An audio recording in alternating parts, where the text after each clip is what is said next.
Pablo Gunner here to talk nerdy to you about Invincible Season 3. My grade scale is must see, must stream for the best, check it out for the mid, pass for the worst. I am Pablo Gunner and I am here to review Season 3 of Invincible, which for one, you have to just love when they do that in the show, which is right when they're about to say Invincible, it switches to the name card. Love it every time. I'm going to forewarn you, I have not read the graphic novel or comics of what is covered in this season, but I will be getting it. For now, I'm going to be reviewing Season 3 of Invincible that is on Amazon Prime Video. It is an 8-episode series, and they range from 54 minutes to 49. Now that we got that stuff out of the way, let's get into this.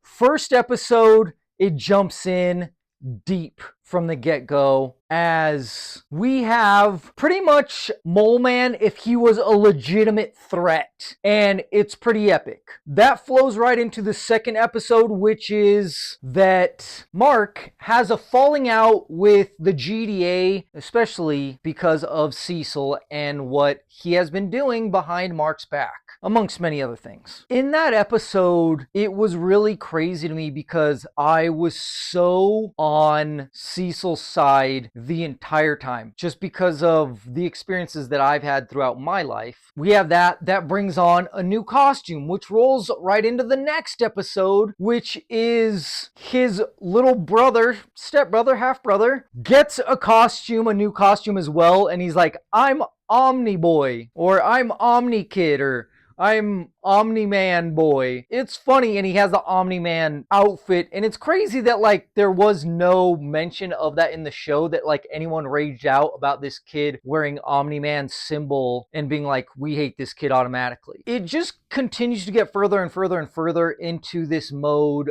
of morality and the whole no killing thing rule with superheroes, superhero comics, and stuff like that, which has been the most present and fervent with Batman, which is I won't kill, despite how many people Joker kills. I will not kill him, even though it would save thousands, millions, whatever of lives. Doesn't matter, because then I'm a killer too. And it's like, I'm pretty sure you can justify it at that point. Like, I understand why DC and that character has that, but this turns it on its head in so many ways that is just absolutely brilliant, because they show you, like, the line and where you can justify it and where you can't, and why it should be and why it shouldn't be. That is so fascinating and so brilliant, which is something that Robert Kirkman has always absolutely done so brilliantly, which is shown, hey, this is comics, this is superhero comics, now I'm going to turn it on its head and show you how stupid it is and why this doesn't make sense, or why it needs to be done with this, or why this thing is better than other superhero comics. And he does that. He shows that in multiple ways, multiple times. There's an episode where there are marks from an alternate universe, and they come in and they just destroy everything. And that rolls perfect with the previous episode, which is essentially like Jesse Pinkman if he had superpowers and hated Invincible. Like, that's exactly what it is. It's pretty much the same character, I feel like, almost.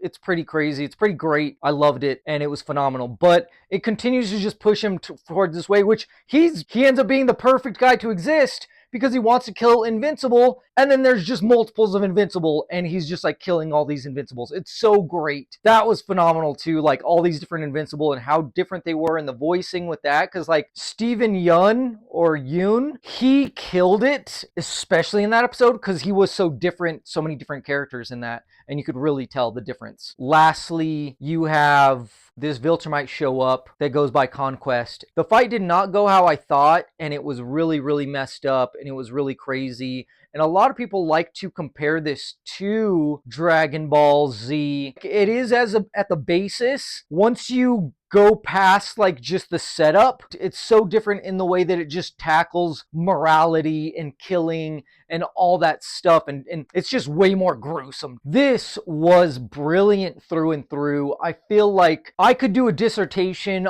on every single episode in this season about morality, and it would change based off of every new episode that I saw because of how it changes your opinion of it with the things that they cover and tackle. It's just absolutely brilliant. Oh, it was gruesome and phenomenal, and the voice acting was superb, and the stories were just phenomenal, and it was just nonstop.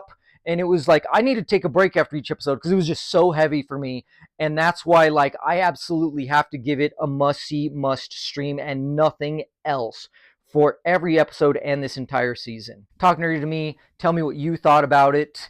Give this a thumbs up if you like the show, or a thumbs up if you didn't like the show, as well as this show, TNTM the show. Give us a like, a comment, subscribe. Talk nerdy to me. And thanks for watching, fellow nerds.